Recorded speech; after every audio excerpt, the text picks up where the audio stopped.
नमस्कार मित्रांनो, welcome to S class education. तर ॲज यू ऑल नो की आपण एक छान सिरीज सुरू केलेली आहे, ज्याच्यामध्ये आपण पाहतोय टाइम मॅनेजमेंट. जेव्हा आपण बोर्डाचा पेपर लिहितो 3 तासांचा, तेव्हा त्यावेळेस कसं टाइम मॅनेजमेंट करायचं आहे, जेणेकरून आपला पेपर लवकरात लवकर होईल. साधारणतः मी या ठिकाणी कोणत्या प्रश्नाला किती वेळ दिला पाहिजे हे ऑलरेडी लिहिलेलं आहे आणि याच्यानुसार जर तुम्ही हे फॉलो केलं तर तुमचा पेपर हा 20 मिनिटं आधी होतोय. म्हणजे आपल्याकडे एकूण 180 मिनिटं असतात 3 तास म्हणजे. तर आपण हा जो पेपर आहे तर हा 160 मिनिटांमध्ये पूर्ण करणार आहोत. उरलेली 20 मिनिटं जी आहे याच्यामध्ये तुम्हाला पेपर रिचेक करायचा आहे किंवा पेपरमध्ये काही लिहायचं राहिलं असेल तर ते लिहायचं आहे. बाकी सगळ्या गोष्टी तुम्ही या 20 मिनिटांमध्ये करू शकता. ठीक आहे. सो लेट अस सी की नेमकं टाइम मॅनेजमेंट कसं असलं पाहिजे. कारण बऱ्याचदा आपण पाहतो की जे काही लँग्वेजेस मधले पेपर असतात तर त्या ठिकाणी लिहायला खूप जास्त वेळ लागतो किंवा अगेन एसे वगैरे आहे त्याच्यामुळे वेळ लागतो. सो त्या केसेसमध्ये किती मॅक्सिमम टाइम आपण त्या रायटिंग स्किलच्या टॉपिकला अलॉट करू शकतो ते पाहणं गरजेचं आहे. सो सगळ्यात महत्त्वाचं म्हणजे मी या ठिकाणी एक पेपर घेतलेला आहे 2024चा. आय होप की बऱ्याच जणांनी हा पेपर ट्राय केला असेल सॉल्व्ह करण्याचा आणि प्लीज ट्राय करा. आता सगळ्यांच्या प्रिलिम्स एक्झाम असतील आणि साधारणतः तुमच्या ज्या काही एक्झाम्स असतात प्रिलिम्सच्या तर त्याच्यामध्ये तुम्हाला सेम सिच्युएशन दिलेली असते ज्या प्रकारे तुम्ही बोर्डाची एक्झाम लिहिणार असाल त्याप्रमाणे. सो ट्राय करायचं आहे की तुम्ही तुमच्या प्रिलिम्समध्ये हे टाइम मॅनेजमेंट फॉलो कराल, जेणेकरून तुम्हाला ॲक्चुअल एक्झाममध्ये अंदाज येईल की किती वेळात आपला पेपर पूर्ण होतोय किंवा आपण टाइम मॅनेजमेंट फॉलो करू शकतोय का. ठीक आहे. So let us start. सगळ्यात पहिला आपला सेक्शन आहे लँग्वेज स्टडी. तर लँग्वेज स्टडीमध्ये आहे क्वेश्चन नंबर 1A आणि क्वेश्चन नंबर 1B. तर साधारणतः क्वेश्चन नंबर 1 जो आहे, क्वेश्चन नंबर 1A हा 8 मार्कांचा आहे आणि क्वेश्चन नंबर 1B हा 2 मार्कांचा आहे. म्हणजे 10 मार्क्सचा हा एकूण लँग्वेज स्टडीचा आपला जो काही सेक्शन आहे तर तो असतो. तर ॲज पर माय रूल किंवा माझ्या टाइम मॅनेजमेंटच्या काय म्हणूया आपण त्याला मॅनेजमेंटनुसार या ठिकाणी 15 मिनिट्स जे आहेत तर ते आपल्याला लँग्वेज स्टडीसाठी द्यायचे आहेत. 15 मिनिटं मॅक्सिमम आहे, त्याच्यापेक्षा जास्त एक्सीड नाही करायचं आहे. तुम्ही मिनिमम 10 मिनिटांमध्ये करा किंवा 5 मिनिटांमध्ये करा. पण मॅक्स टू मॅक्स 15 मिनिटाच्या आतच तुम्हाला हा लँग्वेज स्टडीचा सेक्शन पूर्ण करायचा आहे. आणि तो होतो पण, कारण जास्त काही डिफिकल्ट नाहीये. खूप इझी क्वेश्चन्स आहेत आणि तुमच्याकडे ऑप्शन पण आहे की यामधलं तुम्ही कोणतेही 4 अटेम्प्ट करू शकता. या ठिकाणी कोणताही एक आणि या ठिकाणी कोणताही एक. सो चांगल्या प्रकारे ऑप्शन्स असल्यामुळे तुम्हाला फक्त तसं पाहायला गेलं तर इथले 2 आणि इथले 4 असे 6च प्रश्न अटेम्प्ट करायचे असतात. त्याच्यामुळे खूप इझिली तुम्ही 15 मिनिटाच्या आत हे जे सगळे क्वेश्चन्स आहेत तर ते सॉल्व्ह करू शकता. ट्राय करा की तुम्ही याच वेळेमध्ये हे सॉल्व्ह कराल. जर तुम्ही हा क्वेश्चन सॉल्व्ह करणार असाल रिलेटेड वर्ड्सवाला, तर प्लीज तुम्हाला हे सगळं जे काही वेव्ह डायग्राम आहे तर ते ड्रॉ करूनच सॉल्व्ह करायचं आहे. जर विदाऊट ते केलं तर तुमचे मार्क्स जाऊ शकतात. ठीक आहे. सो पहिले जे 15 मिनिटं आहेत तर ते आपली गेलेली आहेत. आता आपण पाहतोय textual passage. So textual passage 20 मार्क्सचे 2 passage आहेत. सो आपल्याकडे या ठिकाणी पहिला जो पॅसेज आहे क्वेश्चन नंबर 2A 10 मार्क्सचा आहे. सो 10 मार्क्सच्या पॅसेजला आपण 20 मिनिट्सचा वेळ देतोय. आता 20 मिनिट्स मधले ट्राय करायचं आहे की 5 to 7 मिनिट्स मध्ये तुम्ही 2दा हा जो पॅरेग्राफ आहे तर हा रीड कराल आणि आरामात 2दा हा पॅरेग्राफ रीड करून होतो 5 ते 7 मिनिटांमध्ये. आता जर तुम्ही 5 मिनिटात रीड केलं तर उरलेली जी काही 15 मिनिटं आहेत त्यामधलं तुम्हाला आता कशा पद्धतीने मॅनेजमेंट करायचं आहे, तर तुम्हाला ट्राय करायचं आहे की या 15 मिनिटांपैकी जी काही 10 मिनिटं आहेत त्यात तुम्ही A4 पर्यंत सगळे क्वेश्चन्स जे आहेत तर ते सॉल्व्ह कराल. ठीक आहे. 5 मिनिटं तुम्ही रीड करणार आहात, 5 ते 7 मिनिटं तुम्ही रीड करणार आहात हा पॅरेग्राफ 2दा. ठीक आहे. जर तुम्हाला ऑलरेडी माहिती आहे हा पॅरेग्राफ किंवा तुम्ही टेक्स्टबुक रीड केलं असेल तर एकदा रीड केला पॅरेग्राफ तरी पण सफिशियंट आहे. डन. नेक्स्ट आहे आता उरलेली आहेत 15 मिनिटं, कारण आपण 20 मिनिटं देतो या पूर्ण 10 मार्काच्या क्वेश्चनला. आता या 15 मिनिटांपैकी जे 10 मिनिटं आहेत ते तुम्हाला A1, A2, A3, A4 solve करायला द्यायचे आहेत आणि उरलेले 5 मिनिटं तुम्हाला पूर्णतः पर्सनल रिस्पॉन्सला द्यायचं आहे. याचं कारण असं की याचं उत्तर आपल्याला स्वतःला फ्रेम करायचं असतं आणि लिहायचं असतं. 2 मार्कांसाठी लिहायचं साधारणतः मिनिमम तुम्हाला 5 to 7 लाईन्सचं उत्तर लिहायचं आहे. त्याच्यामुळे तुम्हाला याला वेळ लागू शकतो. सो दॅट्स वाय याला आपण 5 मिनिटांचा पूर्ण वेळ देतोय आणि बाकी सगळ्या गोष्टी तुम्हाला इझिली पॅरेग्राफमध्ये पाहायला मिळतात. सो तुम्ही प्रत्येकाला 2 ते 2.5 मिनिटं देऊन सॉल्व्ह करू शकता. ठीक आहे. So A1, A2, A3, A4 प्रत्येकाला 2 to 2.5 मिनिट्स तुम्ही देऊ शकता. आफ्टर दॅट सिमिलरली जो क्वेश्चन नंबर 2B आहे तो पण 10 मार्क्सचा आहे. हे पण टेक्स्चुअल पॅसेजेस आहे. टेक्स्चुअल पॅसेज असल्यामुळे अगेन तुम्हाला एकतर हा पॅसेज आधी माहिती असेल किंवा माहिती नसेल. सो जर तुम्हाला हा पॅसेज ऑलरेडी आधी माहिती नाहीये तर तुम्हाला 5 to 7 मिनिट्समध्ये हा पॅसेज 2दा रीड करायचा आहे. जर ऑलरेडी माहिती असेल तर अर्थात तुम्ही लवकरात लवकर हे रीड करू शकता आणि उरलेला वेळ तुम्ही बाकीच्या क्वेश्चन्सला देऊ शकता. आपण कन्सिडर करूया की तुम्ही 5 मिनिटं दिलेली आहेत हा पॅसेज रीड करण्यासाठी. मग B1, B2, B3 आणि B4 तुम्हाला 2 to half minute per question मध्ये सॉल्व्ह करायचा आहे आणि मग 5 मिनिट्स द्यायचा आहे तुम्हाला पर्सनल रिस्पॉन्सला. ठीक आहे. तर अशा पद्धतीने 15 मिनिट्स आपण दिले लँग्वेज स्टडीला, 20 आणि 20 असे मिळून एकूण 40 मिनिट्स दिले आपण टेक्स्च्युअल पॅसेजला. सो 55 मिनिट्स साधारणतः या ठिकाणी पूर्ण होत आहेत आणि याच्या आतच तुमचे हे दोन्ही पण सेक्शन जे आहेत तर ते पूर्ण झाले पाहिजेत. आता आपण पाहतोय third section that is poetry, जो की 10 मार्क्सचा सेक्शन आहे. याच्यामध्ये पण आपल्याकडे 2 पार्ट्स आहेत. एक तर क्वेश्चन आणि आन्सर्स वाला पार्ट आणि दुसरा म्हणजे अप्रिसिएशनचा. सो मी या ठिकाणी जे क्वेश्चन नंबर 3A घेतले पोएट्री, जे की 10 मार्क्ससाठी आहे, त्याला आपण 10 मिनिट्सचाच वेळ देणार आहोत. आता याच्यामध्ये होप्स की तुम्हाला पोयम माहिती असेल. नसेल माहिती तर तुम्हाला ट्राय करायचं आहे की लेस दॅन 5 मिनिट्समध्ये तुम्ही ही पोयम रीड कराल. लेस than 5 minutes. Okay. So less than 5 मिनिट्समध्ये poem read केल्यानंतर आता तुम्हाला 5 मार्क्सचे क्वेश्चन सॉल्व्ह करायचे आहेत. ठीक आहे. सॉरी, मी मगाशी चुकून म्हटलं की 10 मार्क्सचा आहे. सॉरी, क्वेश्चन नंबर 3A 5 मार्क्सचाच आहे. सो लेस दॅन 5 मिनिट्समध्ये तुम्ही हे पूर्ण पोयम जी आहे तर ती रीड करायची आहे. उरलेल्या 5 मिनिटांमध्ये तुम्हाला A1, A2 आणि A3 हे 3 क्वेश्चन सॉल्व्ह करायचे आहेत. अतिशय इझी आहेत. 5 मिनिटात आरामात सॉल्व्ह होतात. जास्त काही पर्सनल रिस्पॉन्स, मोठे मोठे आन्सर्स असं काही तुम्हाला विचारलेलं नाहीये. जे काही पोयम मध्ये आहे तेच तुम्हाला विचारलेलं आहे. सो जर तुम्हाला असे काही वेब डायग्राम्स वगैरे फिल करायला आले तर प्लीज ते ड्रॉ करायचे आणि मगच फिल करायचं आहे. सो 10 मिनिट्ससाठी तुम्हाला हे जे 5 मार्क्सचं क्वेश्चन आणि आन्सर्स आहेत पोयमचे तर ते सॉल्व्ह करायचे आहेत. नेक्स्ट 10 मिनिट्स तुम्हाला द्यायचे आहेत ॲप्रिसिएशनसाठी. सो ॲप्रिसिएशनला पण आय होप की तुम्हाला पोयम आधी माहिती असेल. अगेन माहिती नाही तर पटापट लेस दॅन 5 मिनिट्समध्ये पोयम रीड करायची आहे आणि मग उरलेल्या 5 मिनिटांमध्ये तुम्हाला 1 मिनिटात हे दोन्ही पण लिहून होतं. याला काही जास्त वेळ नाही लागत कारण इथूनच तुम्हाला कॉपी पेस्ट करायचं असतं पोयमचं टायटल आणि पोएटचं नाव. ठीक आहे. मेजॉरिटी ऑफ द टाइम्स या ठिकाणी पोएटचं नाव दिलेलं असतं. राईम स्कीम पण पटापट तुम्हाला काढता येतेच. नसेल माहिती तर प्लीज मला सांगा, मी व्हिडिओ बनवणार आहेच. आफ्टर दॅट नेक्स्ट आहे figure of speech. I hope तुम्हाला ट्रिक माहिती आहे. मोस्टली सगळ्या पोयम्समध्ये ॲलिटरेशन आणि रिपिटेशन असतं. सो तुम्ही ते 2 लिहा. पण अर्थात जे काही जर तुम्हाला क्लिअरली माहिती आहे की या पोयममध्ये स्पेसिफिक असं कुठलं तरी पार्ट ऑफ स्पीच वापरले गेले तर प्लीज ते पण आधी मेन्शन करा. ठीक आहे.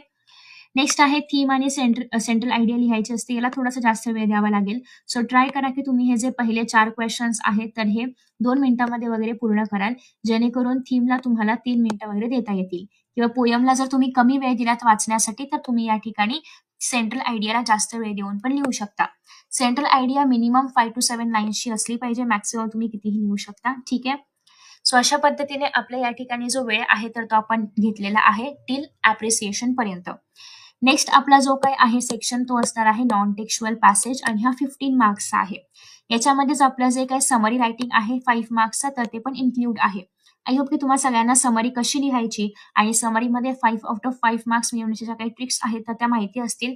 नसेल माहिती तर प्लीज व्हिडिओ चेकआउट करा. मी त्याच्यामध्ये सगळ्या ट्रिक्स पण सांगितलेल्या आहेत.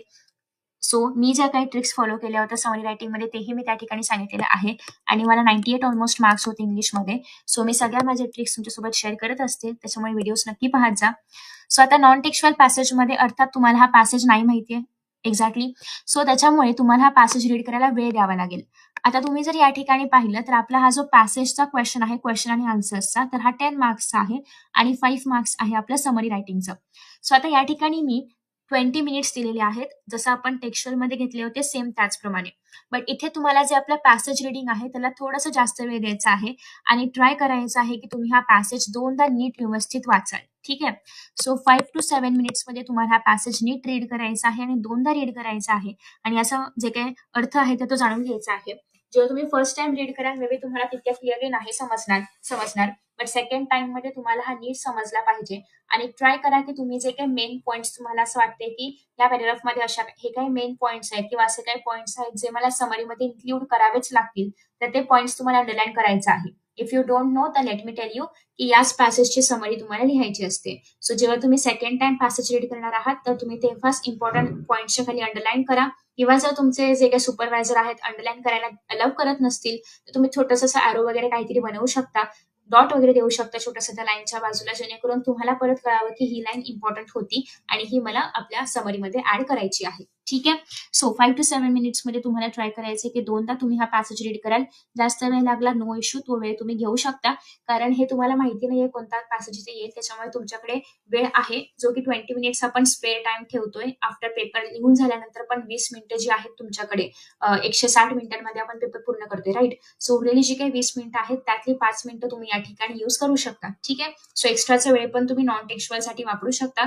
डोंट वरी, तो वेळ तुम्ही या ठिकाणी ऍड करा. 20 ते 25 मिनिटं गेली तरी पण चालतील, पण सगळे क्वेश्चन्स तुम्हाला सॉल्व्ह करायचे आहेत. ठीक आहे. सिमिलर पॅटर्न आहे ज्याप्रमाणे आपण टेक्स्च्युअल पॅसेजमध्ये पाहिलं होतं, क्वेश्चनचा पॅटर्न सेम आहे. त्यानंतर आफ्टर दॅट नेक्स्ट आहे की तुम्हाला आता समरी लिहायची आहे. समरी 5 मार्क्स साठी आहे. आपण याला 10 मिनिटांचा वेळ देतोय. याचं कारण असं आहे की अगेन नॉन टेक्स्च्युअल पॅसेजवरती समरी आहे. आपल्याला अजूनही क्लिअर नाही होत की मेन पॉईंट्स कोणते आहेत किंवा कोणते पॉईंट्स आपण इन्क्लूड केले पाहिजेत. सो कधी कधी आपण पुन्हा एकदा ते जे पॅसेज आहे तर ते रीड करू लागतो. सो त्याच्यामध्ये वेळ जातो. त्याच्यामुळे तुम्हाला जर परत पॅसेज रीड करायचा असेल तर हे जे 10 मिनिटं आहेत त्यातली 5 मिनिटं तुम्हाला पॅसेज रीड करायचं आहे. सगळे जे काही पॉईंट्स आहेत तर त्याला अंडरलाईन करायचे किंवा नोट डाऊन करायचं आहे, किंवा तुम्ही तुमच्या आन्सर शीटवरती त्याचे जे काही मेन वर्ड्स असतील त्या लाईन्सचे तर ते लिहून ठेवू शकता आणि मग त्यानुसार तुम्ही तुमचं समरी लिहू शकता. जसं की तुम्हाला माहिती आहे समरीला टायटल देणं गरजेचं आहे, त्याशिवाय तुम्हाला मार्क्स नाही मिळणार. आणि समरी ही पॅसेजच्या 1/3च असली पाहिजे. जास्त मोठी समरी असेल तर एक्झामिनर बघूनच तुम्हाला 5 पैकी 5 मार्क्स देत नाहीत. त्याच्यामुळे समरी लिमिटमध्ये असली पाहिजे. तुमचं अक्षर मोठं असेल तर तुम्हाला त्या पद्धतीने ऍडजस्टमेंट तुमच्या पेपरमध्ये करावी लागेल आणि तुम्हाला 1/3 असेल एवढंच लिहायचं आहे. डन. सो 10 मार्क्सची समरी तुम्हाला इथे लिहायची आहे. सॉरी 10 मिनिट्समध्ये समरी तुम्हाला इथे लिहायची आहे 5 मार्क्सची. आफ्टर दॅट नेक्स्ट आहे सगळ्यात महत्वाचा टॉपिक, तो म्हणजे रायटिंग स्किल, जो की आपल्याकडे 20 मार्क्ससाठी आहे. आता रायटिंग स्किलमध्ये फर्स्ट ऑफ ऑल तुमच्याकडे ऑप्शन आहे की एकतर तुम्ही 5 मार्क्ससाठी फॉर्मल लेटर लिहू शकता किंवा इनफॉर्मल लेटर लिहू शकता. इथे दोन्ही पण इनफॉर्मल का दिलंय? आय गेस हे फॉर्मल आहे. ठीक आहे. सो एक तर तुम्ही फॉर्मल लेटर लिहा किंवा इनफॉर्मल लेटर लिहा. कोणतंही लेटर तुम्ही लिहिणार असाल तुम्हाला 10 ते 12 मिनिटांचाच वेळ द्यायचा आहे. मॅक्स टू मॅक्स 12 मिनिटं. जर तुम्ही जास्त वेळ घेतलात तर त्या 20 मिनिटांमधला तेवढा वेळ तुम्हाला इथे सबट्रॅक्ट करून त्याप्रमाणे तुमचं मॅनेजमेंट करावं लागेल. पण लेटर आय गेस 10 मिनिटांमध्ये वगैरे होतं, कारण एक ठरलेला पॅटर्न आहे आणि लेटरमध्ये खूप मोठं असं काही अनएक्सपेक्टेड नसतं. थोडक्यात जो काही तुमचा मुद्दा असेल तर तो मांडायचा असतो. इनफॉर्मल लिहिणार असाल तर इन जनरल चौकशी करायची असते आणि मग तुम्हाला लेटरला सुरुवात करायची असते. इव्हन लेटर कोणतं लिहावं आणि दोन्ही लेटर्सचे जे काही पॅटर्न्स आहेत कसे लिहिले पाहिजेत, मॅक्सिमम मार्क्स कसे स्कोर करायचे, याच्यावरती मी ऑलरेडी व्हिडिओ अपलोड केलेला आहे. प्लीज चेकआउट करा. आय होप की हे सगळे व्हिडिओज तुम्ही पाहताय. नसेल तर मला तुम्ही खाली कमेंटमध्ये सजेस्ट करू शकता की मी व्हिडिओच्या लिंक्स वगैरे शेअर केल्या पाहिजेत. सो मी त्या लिंक्स तुम्हाला प्रोव्हाइड करेन. ठीक आहे. सो आपण या ठिकाणी फक्त 10 मिनिटं वेळ देतोय लेटर रायटिंगसाठी आणि 10 मिनिटांमध्ये लेटर रायटिंग आरामात होतं, कारण मीही हेच टाइम फॉलो केले जे तुम्हाला सांगते. ठीक आहे. आफ्टर दॅट नेक्स्ट क्वेश्चन आहे तो म्हणजे डायलॉग किंवा स्पीच. आता हे तुमच्यावरती आहे की तुम्हाला स्पीच लिहायचं आहे की डायलॉग लिहायचा आहे. मी डायलॉग लिहिणं प्रेफर केलं होतं. याचं कारण असं आहे की मी पहिला क्वेश्चन लिहिला की मला त्याचे मार्क्स जे आहेत ते मिळत आहेत. सेकंड क्वेश्चन लिहिला की सेकंडचे मार्क्स मिळत आहेत आणि थर्ड मध्ये फक्त 3च मार्कांचं लिहायचं असल्यामुळे जास्त मोठं न लिहिता मला फक्त 6 एक्सचेंजेस लिहायचे आहेत. म्हणजे 2 व्यक्ती बोलतायत तर दोघांचे 3 प्रत्येकी डायलॉग एवढंच मला लिहायचं असतं. ठीक आहे. सो त्याच्यामुळे याच्यामध्ये मार्क्स स्कोर करणं इझी आहे कम्पेअर्ड टू स्पीच. पण तुम्ही जर ऑलरेडी स्पीचची प्रॅक्टिस केली आहे तर गो विथ स्पीच. ठीक आहे. No issue. सो आता या ठिकाणी जर आपण पाहायचं म्हटलं तर साधारणतः तुम्हाला सिमिलरली ज्याप्रमाणे आपण लेटरला 10 ते 12 मिनिटांचा वेळ दिला होता, याच्यामध्येही तुम्हाला 10 ते 12 मिनिटांचाच वेळ द्यायचा आहे आणि पूर्णतः तुम्हाला जे काही स्पीच असेल किंवा डायलॉग असेल जे काही तुम्ही अटेम्प्ट करणार असाल ते लिहायचं आहे. स्पीच लिहिणार असाल तर प्रॉपर स्टार्टिंग असली पाहिजे. स्पीच कसं लिहायचं याच्यावरती मी डिटेल व्हिडिओ अपलोड केलाय. पॅटर्न तोच फॉलो करायचा आहे, तरच तुम्हाला एक्झाम मध्ये चांगले मार्क्स मिळणार आहेत. चांगले म्हणजे आउट ऑफ पण मिळू शकतात. ठीक आहे. त्याच्यानंतर नेक्स्ट आहे ते म्हणजे वर्बल टू नॉन वर्बल किंवा नॉन वर्बल टू वर्बल जे काही तुम्ही अटेम्प्ट करणार असाल ते. आय वुड सजेस्ट की तुम्ही वर्बलचं नॉन वर्बल करण्यावरती भर द्या. याचं कारण असं आहे की तुम्हाला फक्त याचं जे काही गिवन चार्ट म्हणजे जो काही गिवन फॉर्मॅट असेल चार्टचा त्याच्यामध्ये फक्त लिहायचं असतं, किंवा तुम्हाला डूज आणि डोंटच्या फॉर्मॅटमध्ये कधी कधी पॅराग्राफ दिला जातो, किंवा तुम्हाला स्वतःला एखादा फ्लो चार्ट वगैरे ड्रॉ करायला येतं. सो ते इझी आहे, कारण हे जे नॉन वर्बल टू वर्बल आहे याच्यामध्ये याचे एक तर पॅराग्राफ बनवा, त्याच्यामध्ये सगळे पॉईंट्स आले पाहिजे, त्याला हेडिंग द्या, ग्रामॅटिकल मिस्टेक्स नसले पाहिजे. थोडं डिफिकल्ट पडतं हे, बट अगेन तुम्ही ज्याची प्रॅक्टिस केली असेल स्टिक टू इट. पण अजूनही कोणाची प्रॅक्टिस केली नसेल तर माझ्या मते हा जो वर्बल टू नॉन वर्बल आहे खूप इझी आहे. तुम्हाला just as per the instructions diagram किंवा जे काही डूज डोंट्स असतील त्याप्रमाणे टेबल वगैरे बनवून लिहायचं असतं आणि याच्यामध्ये marks out of marks score करणं कम्पॅरेटिव्हली इझी आहे compared to first question. Verbal non verbal to verbal पेक्षा verbal to non verbal is easy. So please हा क्वेश्चन अटेम्प्ट करण्याचा प्रयत्न करा. अगेन याला जास्त वेळ नाही लागत. जर तुम्ही वर्बल टू नॉन वर्बल करणार असाल तर 10 मिनिटात होतं, पण उलटं करणार असाल तर मात्र तुम्हाला पॅराग्राफ लिहायला थोडासा वेळ लागू शकतो. सो त्याप्रमाणे तुम्हाला तुमचा टाइम मॅनेज करावा लागेल. ठीक आहे, पण ट्राय करायचंय की मॅक्सिमम 10 मिनिटच तुम्ही द्याल, त्यापेक्षा जास्त वेळ नका देऊ. नेक्स्ट आहे एक तर न्यूज लिहायचंय किंवा स्टोरी. मी न्यूज लिहिणं प्रेफर केलं होतं. 10 मिनिटांचा वेळ आहे. न्यूजचं एक प्रॉपर स्ट्रक्चर असतं आणि असं असतं की तुम्ही हेडिंग लिहिलं, आय मीन हेडलाईन लिहिलं की तुम्हाला मार्क्स मिळतात. तुम्ही डेट टाइम प्रॉपरली लिहिलं, बाय स्टाफ रिपोर्टर, जे काही प्लेस असेल मुंबई पुणे वॉटेवर, तर तुम्हाला त्या ठिकाणी पूर्ण मार्क्स मिळतात. परत हळूहळू तुम्ही जसं की 3 पॅरा तरी लिहिणं एक्सपेक्टेड असतं. पहिल्या पॅराग्राफमध्ये थोडक्यात एक्सप्लेन करायचं इन्सिडेंट काय आहे, सेकंड मध्ये कुठे घडला, काय घडला, कसा घडला, त्यामागची स्टोरी, आणि थर्ड मध्ये कन्क्ल्युजन. सो या 3 फेजेसमध्ये किंवा 3 पॅरामध्ये जर तुम्ही आन्सर लिहिलात तर तुम्हाला त्याप्रमाणे मार्क्स मिळतात. आणि मोस्टली मार्क्स न्यूजमध्ये स्कोर करणे इझी आहे कम्पेअर्ड टू स्टोरीमध्ये. ठीक आहे, कारण स्टोरी खूप मोठी लिहावी लागते, प्लस त्याचं मोरल असलं पाहिजे, त्याचं टायटल असलं पाहिजे प्रॉपरली. सो अगेन तुम्ही जे काही फॉलो केलं करत असाल आतापर्यंत ते करू शकता, पण अजून काहीच डिसाईड नसेल केलं तर न्यूज लिहिणं इझी आहे. मी दोघांचे व्हिडिओज अपलोड केलेले आहेत. ठीक आहे, 10 मिनिट्सचाच वेळ द्यायचा आहे तुम्ही जे काही लिहिणार असेल न्यूज किंवा स्टोरी दोघांसाठीही. दुसरी गोष्ट अशी आहे की स्टोरी जेव्हा तुम्हाला सुरुवात दिली असेल आणि तुम्हाला पुढचं लिहायचंय, तेव्हा ही पहिली सुरुवात लिहायची गरज नसते, लिहिलं तरी पण चालतं. आता या ठिकाणी एकाच ओळींची सुरुवात आहे म्हणून कधी कधी खूप मोठी स्टार्टिंग दिली जाते, तर त्या 5-6 ओळी लिहायची गरज नसते. डिरेक्टली तुम्ही पुढे जे काही कंटिन्युटी असेल त्याच्यामध्ये स्टोरी लिहू शकता पुढे जाऊन. ठीक आहे, सो इथपर्यंत आपलं जे पूर्ण रायटिंग स्किल आहे तर ते संपलेलं आहे. आता आपण पाहतोय ट्रान्सलेशन. सो साधारणतः आपला 150 मिनिटांपर्यंत हा जो पूर्ण पेपर आहे तर तो होतो 150 ते 155 मिनिटांपर्यंत. नेक्स्ट ट्रान्सलेशनला तुम्हाला द्यायचे आहेत फक्त 10 मिनिटं. याचं कारण असं आहे की ट्रान्सलेशन फक्त 5 मार्कांचं आहे. एक्स्ट्रा वेळ गेला तरी पण हरकत नाही, कारण अजूनही 20 मिनिटांचा 15 ते 20 मिनिटांचा वेळ आपल्याकडे शिल्लक आहे. ठीक आहे, डिपेंडिंग अपॉन की तुम्ही आधी कुठेही वापरला नाही एक्स्ट्रा वेळ. जर वापरला असेल तर त्याप्रमाणे हा वेळ जो आहे तो सबट्रॅक्ट होईल. सो याच्यामध्ये इझिली तुम्हाला फक्त या ठिकाणी कुठल्याही 4 शब्दांचं तुमच्या मदर टंग नाही ऍक्च्युली मीडियम ऑफ इन्स्ट्रक्शन मध्ये कन्व्हर्जन करायचं आहे. मग ते मराठी असेल किंवा इंग्लिश असेल, जे काही असेल ते. आफ्टर दॅट नेक्स्ट आहे सिमिलरली तुम्हाला काही सेंटेन्सेस दिलेले आहेत, त्यांच्यामध्ये पण कोणत्याही दोघांचं तुम्हाला ट्रान्सलेशन करायचं आहे. आणि लास्ट त्याच्यामध्ये इडियम किंवा प्रोवर्ब्स दिले जातात, कोणत्याही एकाचं तुम्हाला ट्रान्सलेशन करायचं असतं. सो हे साधारणतः 10 मिनिटांमध्ये आरामात होतं. तर अशा पद्धतीने 160 मिनिट्समध्ये आपण हा पूर्ण पेपर कम्प्लीट केलेला आहे. आणि मॅक्स टू मॅक्स 160 मध्ये पूर्ण पेपर कम्प्लीट करायचा आहे. 165 लईत लय, त्याच्यापेक्षा पुढे जाऊ नका. याचं कारण असं आहे की कधी कधी रायटिंग स्किलमध्ये आपल्याला जास्त वेळ लागू शकतो. दुसरी गोष्ट अशी आहे की जर तुम्ही काही सप्लिमेंट्स वगैरे घेतले असतील तर त्याच्यामध्ये ते हॉलोग्राफ लावणं, साईन करणं वगैरे याच्यामध्येही वेळ जातो, जो आपण बऱ्याचदा कन्सिडर नाही करत, पण तो केला पाहिजे. सो त्याच्यामुळे या सगळ्या गोष्टींमध्ये वेळ जाऊन परत पॅनिकनेस येऊ शकतो. त्याच्यामुळे ट्राय करायचं आहे की तुम्ही ही 20 मिनिटं त्या सगळ्यांसाठी बाजूला काढून ठेवाल. आणि जे काही ते पेजेस एकत्र करायचे आहेत, जे काही करायचं असेल त्याचा नंबर लिहायचे वगैरे वगैरे वगैरे, हे सगळं तुम्ही त्या 20 मिनिटांमध्ये कराल. इव्हन राहिलेले क्वेश्चन्स पण तुम्ही सॉल्व्ह कराल. ठीक आहे, सो अशा पद्धतीने आपण छान एक मॅनेजमेंट पाहिलेलं आहे. आय होप की तुम्हाला हा व्हिडिओ आवडेल आणि तुम्ही हे सगळं फॉलो कराल, जेणेकरून तुम्ही पण माझ्यासारखेच जास्तीत जास्त मार्क्स स्कोर करू शकता लँग्वेजेसमध्ये पण. आणि जस्ट एक सजेशन आहे की इतर पण व्हिडिओज मी अपलोड केले आहेत टाइम मॅनेजमेंटचे, प्रत्येक विषय असेल प्लीज ते चेकआउट करा, जेणेकरून तुम्हाला प्रत्येक सब्जेक्टसाठी किती वेळ दिला पाहिजे किंवा प्रत्येक क्वेश्चनसाठी त्या सब्जेक्टमध्ये किती वेळ दिला पाहिजे याचा एक अंदाज मिळेल आणि तुम्ही इझिली तुमचा पेपर जो आहे तो वेळेच्या आधी सॉल्व्ह करू शकता. So thank you so much for watching this video and see in the next video. Bye bye.